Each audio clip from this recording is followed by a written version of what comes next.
আসসালামু আলাইকুম। আমি মোহাম্মদ আল ফারুক বলছি নিউ জার্সি থেকে।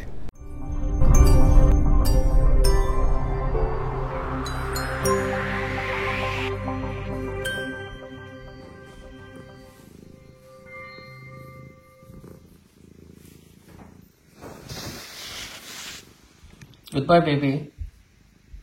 Chilmate, bye.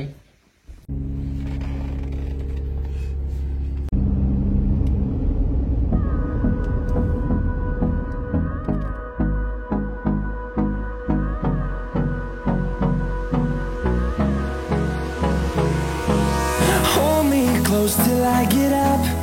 Time is barely on our side. I don't wanna waste what's left. The storms we chase are leading us, and love is all we'll ever trust. Yeah, no, I don't wanna waste what's left. And on we'll go, through the wastelands, through the highways, till my shadow turns to sun rays. And on we'll go, through the wastelands, through the highways, and on we'll go.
আজ দুপুরের ফ্লাইটে আমি ঢাকা যাচ্ছি। তা এখন ঢাকা যাচ্ছি New York international airport, যেটাকে বলে লিবার্টি ইন্টারন্যাশনাল এয়ারপোর্ট, সেটা দিয়ে। আর এটা আমাদের বাসা থেকে কাছে, 1 ঘন্টা 40 মিনিট লাগে যেতে।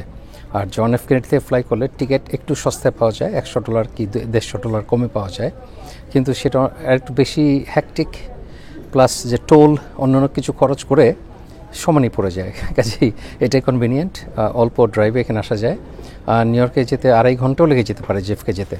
কাজেই সময় সেভিংস প্লাস আসলে পয়সার দিক থেকে মোটামুটি সমানই, কাজে খুব একটা ব্যাপার না, এটা মোর কনভিনিয়েন্ট। আমাদের এক সময় ফিলাডেলফিয়া থেকে ফ্লাইট ছিল, মোস্ট লাইকলি কাতার হয়ে,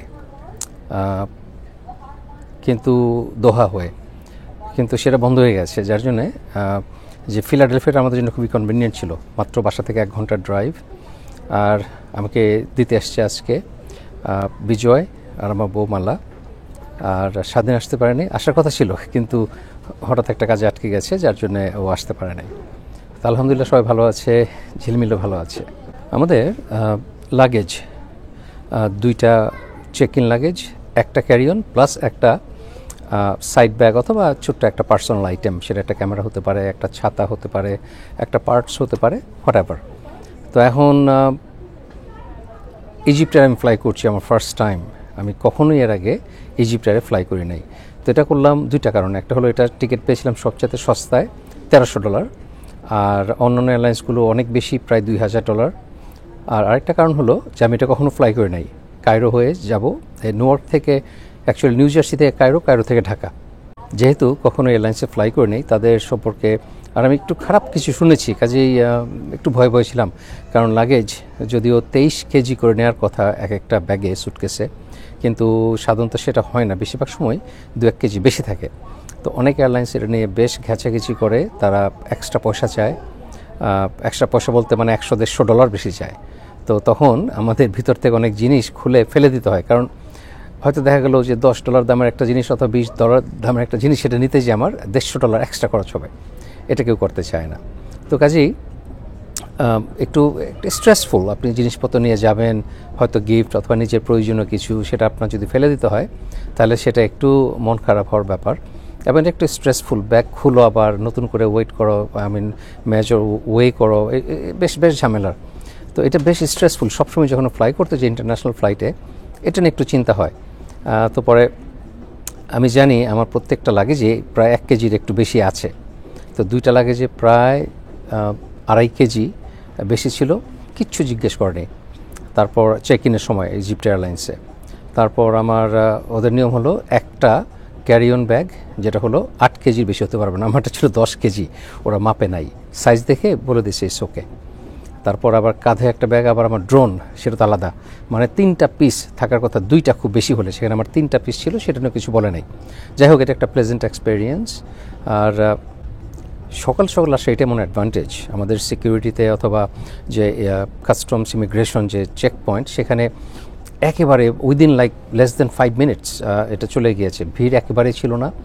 মেবি এই ফ্লাইটটা ভিড় কম, যদিও আমার 1টার সময় ফ্লাইট, এখন বাজে মাত্র 10টা, আমি অনেক আগে চলে এসেছি। আর্লি আসার এটা একটা অ্যাডভান্টেজ যে আপনি ভিড়টা অ্যাভয়েড করতে পারবেন, যে দৌড়াদৌড়ি তাড়াহুড়া এটা নাই। আর তো কাজেই সো ফার প্লেজেন্ট এক্সপেরিয়েন্স। এখন আমি যাচ্ছি আমার গেট নাম্বার 63। তো এটা আমার এখন যেতে কয়েক মিনিট হয়তো লাগবে হেঁটে হেঁটে। আর তারপর ওখানে যে ওয়েট করব, আমাদের এখন বাজে 10টা 12টার সময় হলো, আমাদের চেক ইন টাইম, চেক শুরু হবে, প্লেনে ঢুকতে দেবে 12টা থেকে, বোর্ডিং শুরু হবে 12টা থেকে। তো কাজেই এখনও প্রায় 2 ঘন্টা আমার অপেক্ষা করতে হবে। মাত্র 2 মাসও হয়নি, 7 সপ্তাহ হলো আমি বাংলাদেশ থেকে এসেছি। আর এত অল্প সময়ের পরে আবার কেন বাংলাদেশে ফিরে যাচ্ছি? প্রথমত আমি রোজার ঈদ করতে এসেছিলাম, এবং কোরবানির ঈদ বাংলাদেশে করার ইচ্ছা। কাজে 2 মাসে বেশি তো আসলে থাকা যাবে না সেটা করতে হলে। তো এটা হলো একটা কারণ। আরেকটা হলো যে বাংলাদেশে কি আছে যেখানে আপনার বাতাস দূষিত, পানিতে ময়লা পানি, খাওয়ার উপযুক্ত পানি নাই বোতল ছাড়া। এরপর আপনার খাবার দাবার সব কিছুতে ভেজাল, আপনার ডেঞ্জারাস, শরীরের জন্য ক্ষতিকর, ট্রাফিক জ্যাম। আর মানুষের কথা কী বলবো, একজন সরকারি কর্মচারী অথবা একজন সরকারি অফিসের চাকরি করে এরকম পিয়ন, তার যদি আমেরিকার 10টা বাড়ি থাকে, সেটা তো ভাববার বিষয়। তারপরে দেশের ল এনফোর্সমেন্টের সর্বোচ্চ পদাধিকারী যদি করাপ্ট হয়, তার যদি শত কোটি টাকার সম্পত্তি থাকে, সেটাও একটু চিন্তার বিষয়। তো এত কিছুর পরেও দেশে কেন আসবো, যেখানে আমি আমেরিকাতে সব কিছু সিকিওর, এখানে রাত বিরাতে ঘুরতে বের হন, কোনো সমস্যা নাই, কেউ আপনাকে ঝামেলা করবে না, চাঁদাবাজি করবে না, তারপর আপনার পরিষ্কার পরিচ্ছন্ন। তো কেন আমি বাংলাদেশে আসবো?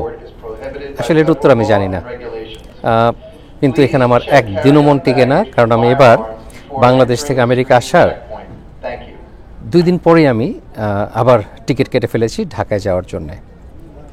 কারণ এখানে একদিনও মন টিকে না আমার বউ বাচ্চারা আছে, এই জন্য এখানে আমি আসি, আনলে হয়তো আমি আর কখনোই ফিরে আসতাম না। তো যাই হোক, এটাকে বলা হয় মনে হয় শিকড়ের টান। আর এই যে ফিলিংটা যে আর এই দেশে থাকবো না, অথবা আমি আমার নিজের দেশে থাকবো, এটা কিন্তু একটু বয়স হলেই অনেকেরই মনে এটা হয়, কিন্তু বেশিরভাগই অ্যাফোর্ড করতে পারে না দেশে যেতে অথবা যাওয়া আসা করতে।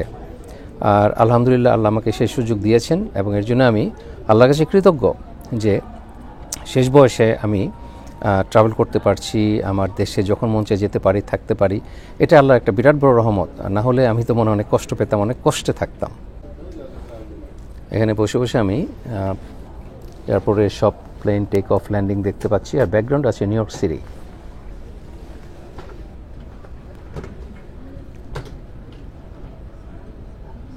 ওই যে ফ্রিডম টাওয়ার, আই থিঙ্ক। আর একদম পিছনে যে স্ক্রিনের মাঝখানে যে চিকন সূচের মতো উঁচু হয়ে আছে, ওটা হলো এম্পায়ার স্টেট বিল্ডিং, এক সময়ের টলেস্ট বিল্ডিং।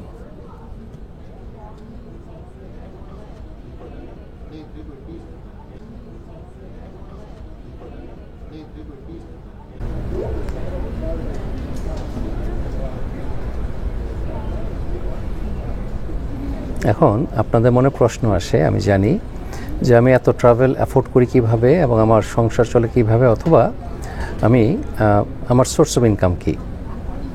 আসলে সোর্স অফ ইনকাম তো এটা মানুষের খুবই প্রাইভেট একটা ব্যাপার, পার্সোনাল ইস্যু।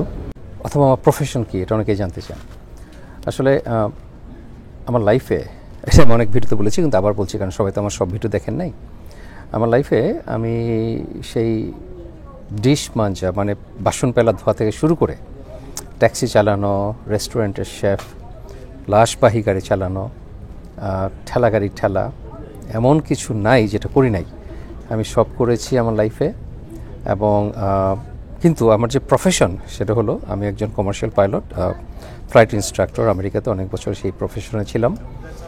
আর এখন আমি কন্ট্রাক্টে কাজ করি, ফ্লাই এখন আর করছি না, কিন্তু কন্ট্রাক্টে কাজ করি সেটা হলো বিভিন্ন ধরনের যে কর্পোরেশন অথবা ইউনিভার্সিটিতে, কলেজে, যেখানে আপনার সেক্সুয়াল হ্যারাসমেন্টের উপরে অথবা professional etiquette, dress code, body language, এগুলোর উপরে বিভিন্ন ধরনের সেমিনার থাকে, সেটা করি। আর যেহেতু আমি অনেক কাজই করতে পারি, পার্সোনালি আমার যেতে হয় না, আমি সেটা রিমোটলি করা যায় অনেক কাজ, সেটা করি।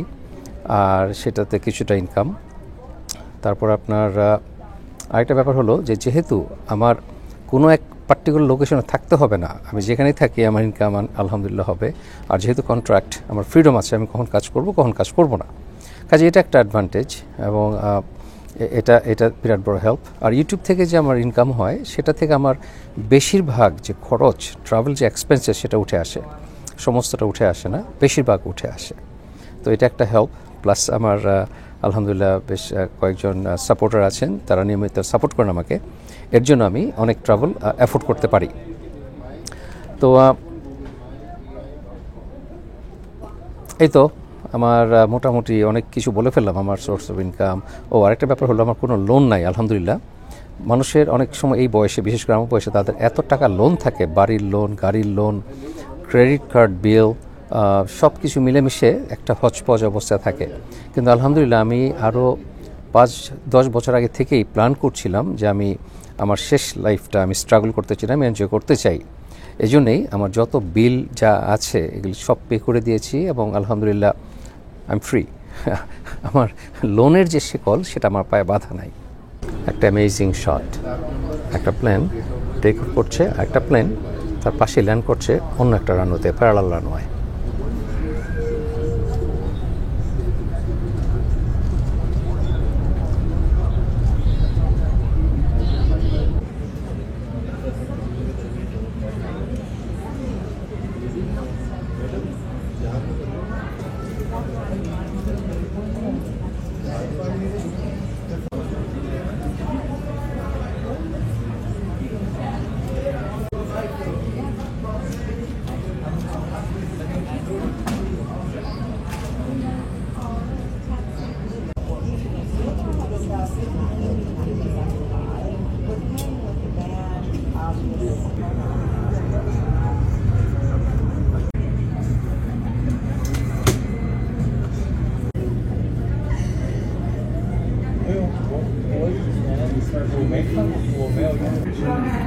আমাদের প্লেন এইমাত্র এসে পৌঁছল, এখন আমাদের গেট এসে লাগাবে।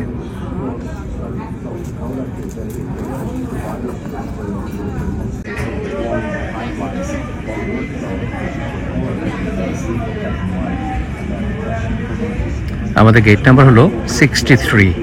এখানে এসে প্লেনটা লাগাবে। আর নিচে ওই লোক সিগন্যাল দিচ্ছে প্লেনটাকে কোন থেকে স্টিয়ার করতে হবে।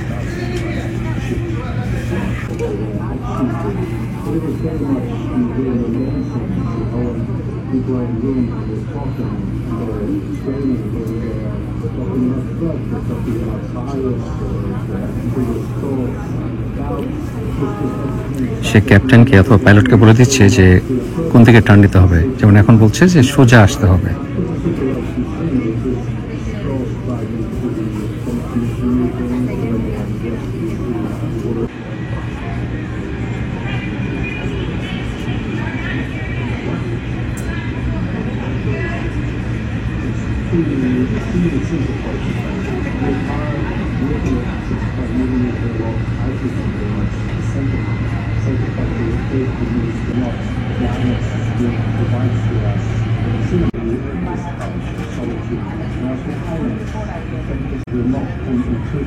এখন এই ব্রিজ একটা প্লেনের সাথে অ্যাটাচ হবে এবং লোকজন এখান দিয়ে বেরোবে।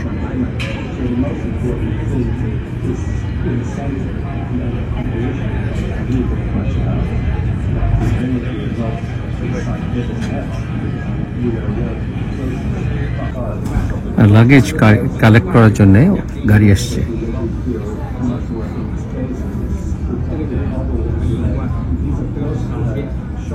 এখন অনেকগুলো স্টেপ, প্লেন এমটি করা হবে, প্যাসেঞ্জাররা নামবে, তারপরে ক্লিন করা হবে, এরপর নতুন ক্রু টেক ওভার করবে এই প্লেনের।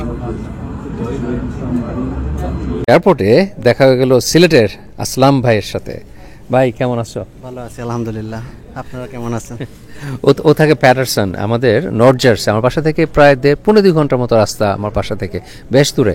তো তোমার এখানে এয়ারপোর্ট আসতে কতক্ষণ লাগলো? এই তো 30 মিনিটস। ও এই এয়ারপোর্ট থেকে মাত্র আধা ঘন্টা দূরে থাকে। তোর সাথে গল্প করে জানলাম যে ও রিসেন্টলি বিয়ে করেছে, বউর জন্য অ্যাপ্লাই করেছে, 8 মাস হয়ে গেছে, এখনো ইন্টারভিউ হয়নি, অ্যাপ্রুভালও হয় নাই না? না, অ্যাপ্রুভাল লেটার আসে নাই। আচ্ছা, তো এখন এই যে একটা লিগ্যাল একটা ব্যাপার, যে যখন নাকি স্পাউস হিসাবে অ্যাপ্লাই করে মানুষ, তখন কিন্তু একটা ওয়েটিং লিস্ট আছে, আপনার 1 বছর 1.5 বছর আরও বেশিও লেগে যেতে পারে। ওর 8 মাস হয়ে গেছে, এখনও অ্যাপ্রুভাল লেটার পায় নাই। কিন্তু ফিয়ান্সে ভিসায় কিন্তু, ফিয়ান্সে ভিসা মানে আপনি এনগেজড, ফিউচারে বিয়ে করবেন, এইটা হলো ফিয়ান্সে ভিসা।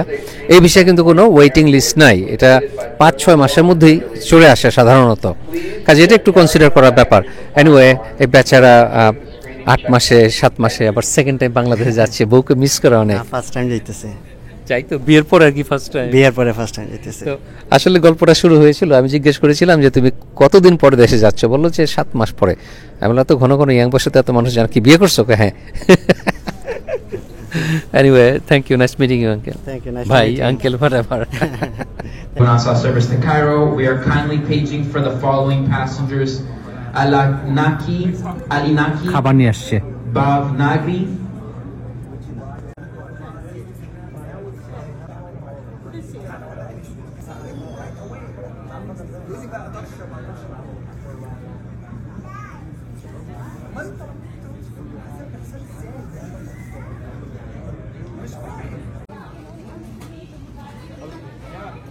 আমার ফার্স্ট টাইম ইজিপ্ট এয়ারে।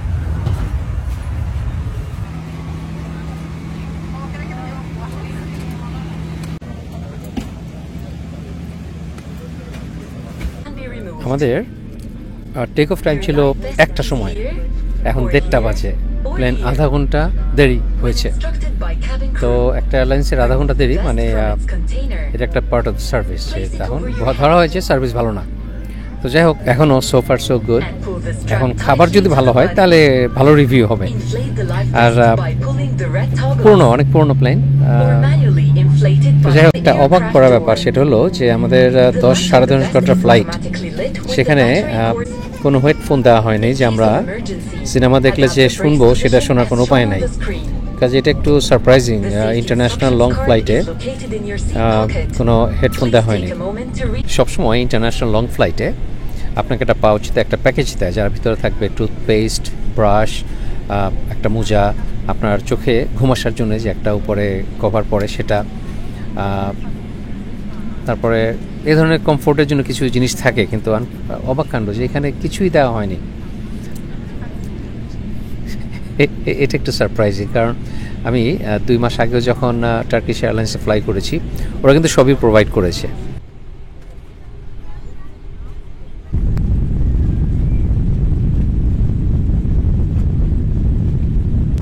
যেটা নিয়ে একটু কমপ্লেন করেছিলাম, সেটা টেক অফ করার আধা ঘন্টা পর দিয়েছে। সাধারণত আপনি সিটে বসার সময়ই এটা সিটে দেওয়া থাকে। যাই হোক, দেখি কী দিল। ওই তো যা যা বলেছি আর কি, একটা ব্রাশ, কয়েকটা কলমও দিয়েছে, ছোট্ট কলম, টুথব্রাশ, টুথপেস্ট এটার ভিতরে, আর মোজা, তারপর চোখের উপরে পড়ার জন্য যে স্লিপিং এইড থাকে, চোখে পড়ার জন্য লাইট ব্লক যেটা করার জন্য, সেটাও দিয়েছে। তো যাই হোক, সবই দিয়েছে আসলে। সিনেমা দেখার জন্যে হেডফোনও দিয়েছে, যেন শোনা যায় সব কিছু। আমাদের লাঞ্চ এসে গেছে। ওকে, মেলটা তো দেখে ভালোই মনে হচ্ছে। আমাকে দিয়েছে বিফ, অপশন ছিল বিফ, মাছ অথবা চিকেন। তো চিকেন তো আসলে দেশি মুরগি এখানে পাবো কই, সো তো বিফ, ম্যাশ পটেটো, আর তারপর এখানে সালাদ আছে, একটা কেক, পানি আর ব্রেড, বাটার আর চিজ, নট ব্যাড। আমি সেই সকাল 7টায় ব্রেকফাস্ট করেছিলাম, আর এখন আমাদের টেক অফের 1 ঘন্টা পর লাঞ্চ সার্ভ করেছিল। তো সেই কত ঘন্টা হয়, প্রায় 7.5 ঘন্টা পর একটা মিল, কাজেই অনেক বেশি ক্ষুধার্ত ছিলাম, গোগ্রাসে খেয়েছি। যদিও যেমন বিফ স্টুটা, এটা ছিল আমাদের আমেরিকান গ্রোসারিগুলোতে ডেল মন্টের, খুব সম্ভবত ডেল মন্টে নামটা, যে বিফ স্টু পাওয়া যায় ক্যানের ভিতরে, সেটা বুঝতেই পারছেন এটা সুখাদ্য কিছু না। আমি আশা করেছিলাম ইজিপশিয়ান ট্র্যাডিশনাল কোনো ফুড, বাট সেটা ছিল না, ডিসঅ্যাপয়েন্টমেন্ট।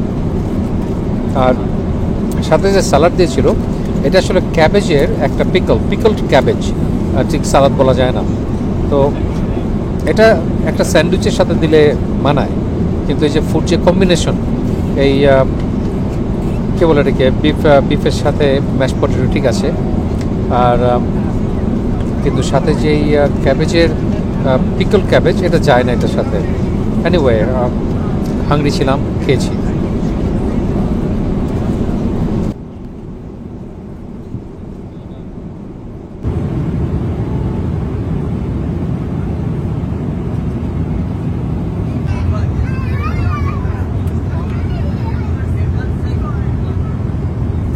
নিউ ইয়র্ক টাইম 2:30টার সময় দিয়েছিল লাঞ্চ, এখন বাজে নিউ ইয়র্ক টাইম 7টা, সন্ধ্যা 7টা। তো 4.5 ঘন্টা পর দিয়েছে এই 1 স্লাইস পাউরুটি কেটে 2 টুকরা করে, আর একটা চিজ স্যান্ডউইচ, আর 1 বোতল পানি। এখন আমেরিকান সময়, নিউ ইয়র্ক সময় বাজে রাত 9টা। তো আমাদের ব্রেকফাস্ট দিচ্ছে এখন।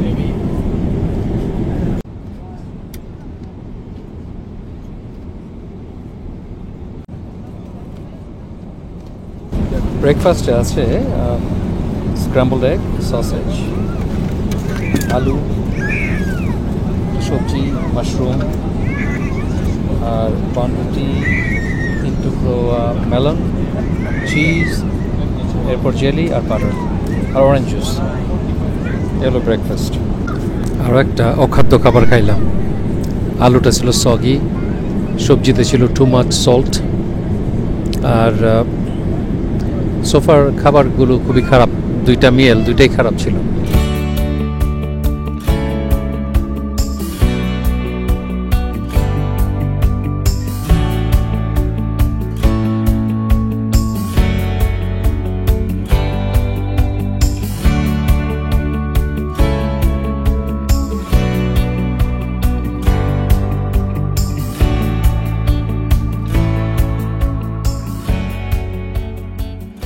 আমরা কায়রো ল্যান্ড করলাম, লাগলো এক্স্যাক্টলি 9.5 ঘন্টা। আর আমেরিকান নিউ ইয়র্ক টাইম এখন বাজে রাত 11টা, এখানে বাজে সকাল 6টা।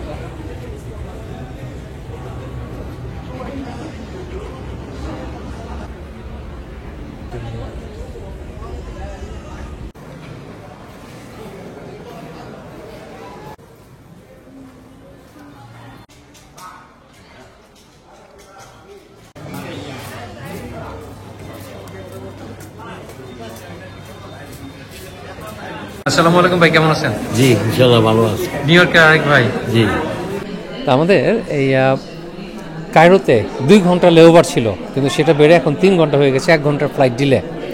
আর এখান থেকে ঢাকা যেতে লাগবে আমাদের 8 ঘন্টা, মেবি 8 ঘন্টা এরকম একটা আর কি, ডিপেন্ড করে বাতাসের উপরে। তো আমরা এখন অপেক্ষা করছি এই এয়ারপোর্টে। তারপর একটু ব্যাকগ্রাউন্ডটা দেখাই, বেশ ভিড়, এখনও 1.5 ঘন্টা বাকি আছে আমাদের বোর্ডিংয়ে। আসলে বোর্ডিং না, টেক অফের আরও 1.5 ঘন্টা বাকি, কিন্তু লোকজন অলরেডি লাইন আপ হয়ে গেছে।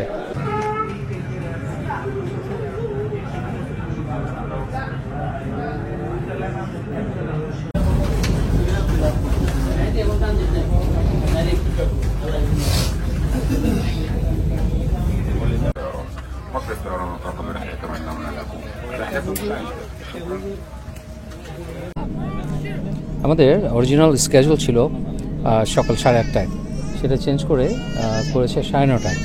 এখন 9:30 করার পরও এখন প্লেন ছাড়ছে 10:30টায়, মানে 2 ঘন্টা লেট। আর আমরা প্লেনে প্রায় 40 মিনিট ধরে বসে আছি, এখনও কোনো এয়ার নাই, প্রচণ্ড গরম। আর যাই হোক, অ্যাটলিস্ট প্লেনটা নতুন, ড্রিম লাইনার। এর আগে যেটা এসেছিলাম সেটা প্রায় 30 বছরের পুরনো প্লেন। টেক অফ ল্যান্ডিংয়ে যে ঝাঁকুনি আর যে ঝড় শব্দ, আর ল্যান্ডিংটা অনেক রাফ ছিল। টাচ ডাউন করার পর প্লেন ডানে বামে চলে যাচ্ছিল, পাইলট এটাকে সোজা রাখতে খুব স্ট্রাগল করছিল। এনিওয়ে, তো আমরা এখন রওনা হচ্ছি ঢাকার দিকে, প্লেন মাত্র ছাড়লো।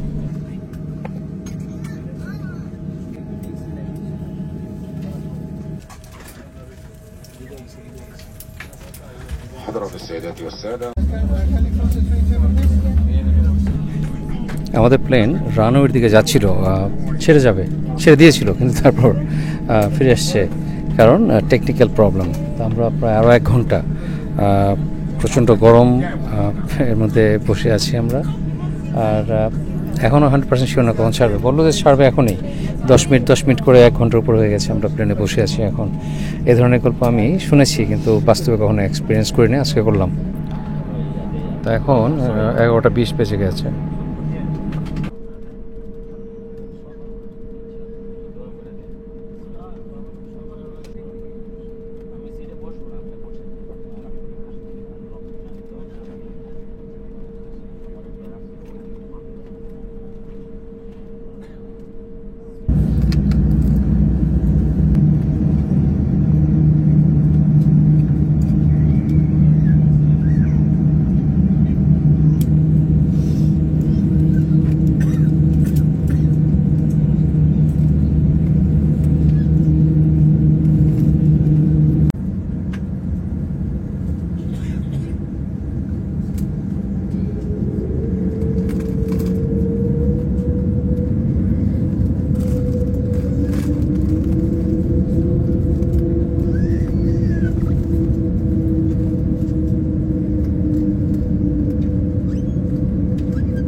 هبطنا الآن في مطار شاه جلال الدولي بمكة.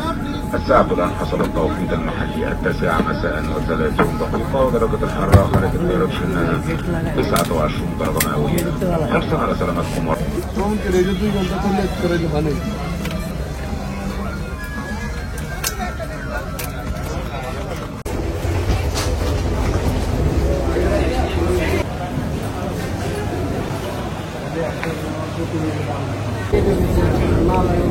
ইমিগ্রেশন শেষে এখন লাগেজের জন্য অপেক্ষা করছি। আমার বাসা থেকে নিউ জার্সি থেকে ঢাকা এয়ারপোর্টে পৌঁছতে লাগলো 27 ঘন্টা।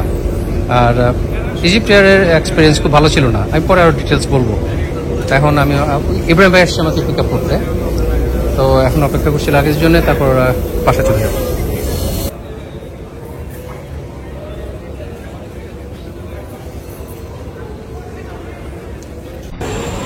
এখনো বেরোয়নি কিন্তু হিট টের পাচ্ছি এবং হিউমিড, হ্যাভি হিউমিড।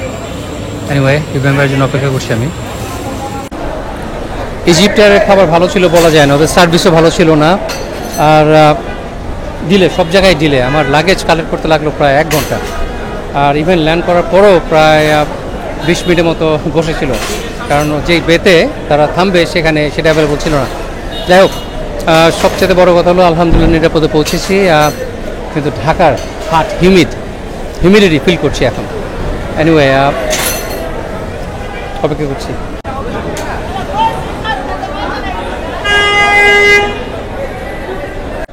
এই তো ইব্রাহিম ভাই এসে গেছে আর ইজহান এসে গেছে। হ্যালো। ফাইনালি আমাদের এই পার্কিং লট থেকে গাড়ি এখানে নিয়ে আসতে লাগলো প্রায় 1 ঘন্টা। আর কতক্ষণ পর পর ক্রাউড কন্ট্রোল করার জন্যে যে হর্ন বাজায়, ওই যে আপনার কী বলে এটাকে, অ্যাম্বুলেন্সে যে হর্ন প্যাঁপু প্যাঁপু, ওইটা কানের মধ্যে এনে বাজায় ক্রাউড ডিসপার্স করার জন্যে, যারা গেস্ট ভিজিটর তাদেরকে সরানোর জন্য। কিন্তু আমরা যারা আছি আসল প্যাসেঞ্জার, এত লম্বা জার্নি করে আসছি, আমাদের তো মাথা খারাপ, এত লাউড, আনবিলিভেবল। যাই হোক, রিকোয়েস্ট করার পর থামিয়েছিল, তা এখন যাচ্ছি।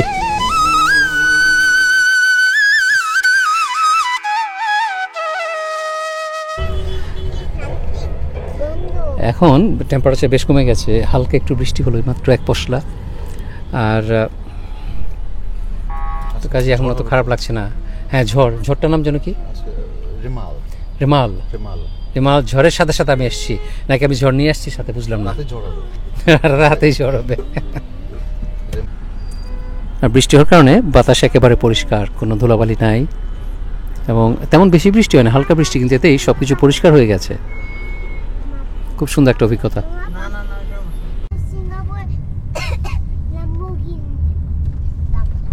সিঙ্গাপুরে কি করছিলা? ও, ল্যাম্বরগিনি দেখছো সিঙ্গাপুরে? মাই গড।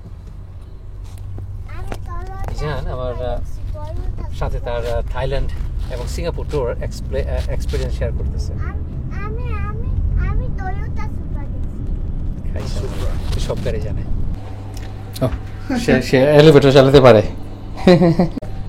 সে এত ছোট বেবি, এত রাতে আমাকে পিক আপ করতে যাবে এবং গিয়েছে, আর সারাক্ষণ পাখির মতো কথা বলতেছে সে, নন স্টপ। মাশাআল্লাহ। ইব্রাহিম ভাই আমাকে বাসা নিয়ে আসছে এই এত রাতে, ভাবি নাকি আমার জন্য রান্না করে রেখেছে। এই যে আমার আরেক আঙ্কেল ইহান, কেমন আছে বাবা? হ্যাঁ, ভালো আছে। সে তুমি কি এখনো ব্লগার হইতে চাও, নাকি ওইটা প্ল্যান চেঞ্জ করে ফেলছো? সে এখনো ব্লগার হইতে চায় আঙ্কেলের মতো। প্ল্যান ছিল ঢাকায় পৌঁছেই ইব্রাহিম ভাইকে নিয়ে, আশিক ভাইকে নিয়ে, আরও 2-1জনকে নিয়ে আমরা সেই হানিফ বিরিয়ানি খেতে যাব।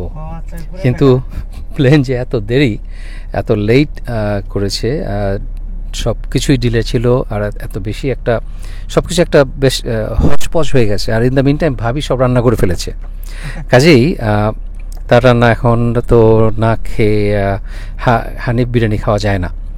তো এখন বাসায় যে খাওয়ার মতো ধৈর্য আমার নাই, তো বাসায় খাবার দিয়ে দিয়েছে টিফিন ক্যারিয়ারে করে, সেটা হয়তো আমি কাল খাবো, আজ রাত্রে খাবো কিনা আমি জানি না। তো যাই হোক, এখন ফাইনালি আমার বাসায় যাচ্ছি ভাবির সাথে, তারপর ইহানের সাথে একটু দেখা করে গেলাম। আর তো এই পর্যন্তই আমার এই ট্রাভেল ব্লগ। ভালো থাকবেন সবাই, ইনশাআল্লাহ দেখা হবে নেক্সট ভিডিওতে। আল্লাহ হাফেজ।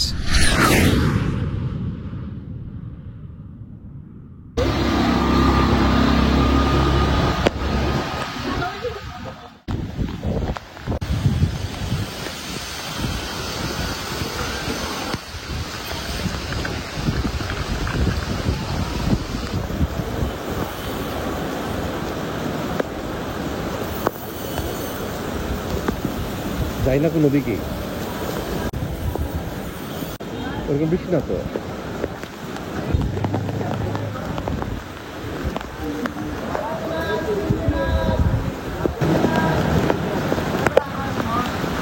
বৃষ্টিতে ভেজার আনন্দ।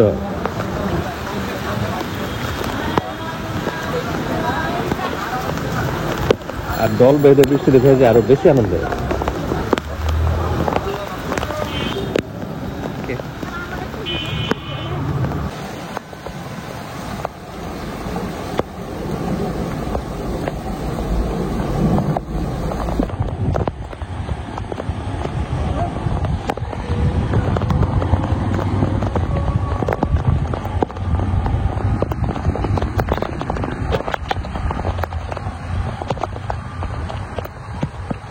দেশ আসার সাথে সাথে রহমতে বৃষ্টি, কি যে আরাম।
আরে হুমায়ুন ভাই আমাদের জন্য সেই তার কক্সবাজারের শ্বশুর বাড়ির না ও নিজের বাড়ি, বাবার বাড়ি, তার 3 গাছের 3 রকমের কাঁঠাল।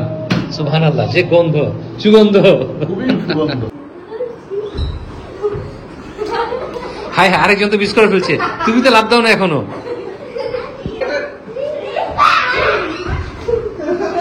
এগুলো আমাদের ছোটবেলা।